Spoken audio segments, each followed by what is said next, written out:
Vaccination Week 2020 is being observed under the theme Love, Trust, Protect, Get Vax.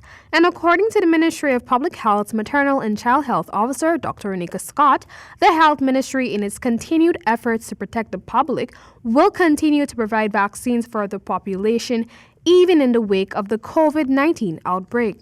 She lauded the fact that in the previous years, the country had recorded a successful vaccination program, with 2019 maintaining a 90% vaccination coverage for the under 1-year-old population in all 10 administrative regions. Scott explained the new procedure which persons are to follow this vaccination week. Our strategy for this year's vaccination week is to reduce the size of the clinics by scheduling appointments so that the social and physical distancing guidelines are enforced.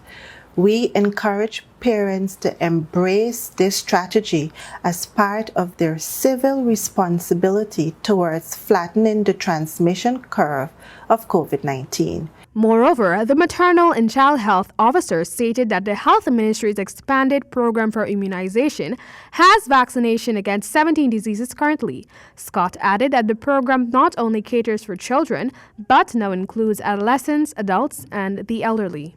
Scott commended healthcare workers for their hard work and dedication to ensure that the nation's children are protected from vaccine-preventable diseases. Meanwhile, the Ministry of Public Health reported that as of Monday, the country's COVID-19 cases count stood at 74 with no new cases recorded. According to the ministry, 3 additional persons have been medically cleared of the respiratory disease, thus bringing the number of recovered persons locally to 15. And 15 persons, oh yes, 15 persons have recovered so far. We have tested 464 persons, of whom 390 are negative. There are 5 persons in our COVID-19 ICU, 24 persons in our institutional quarantine, and 51 in isolation.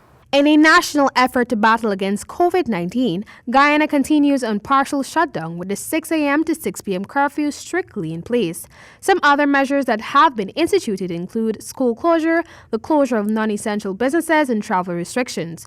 The minister reminded that many of these measures need to be sustained in an effort to achieve low COVID-19 levels in country. Persons were reminded to stay at home as much as possible unless it is for food or medical purposes, avoid mass crowd events and social gatherings, practice social distancing, and good personal hygiene. For the HDP Nightly News, Amel Griffith.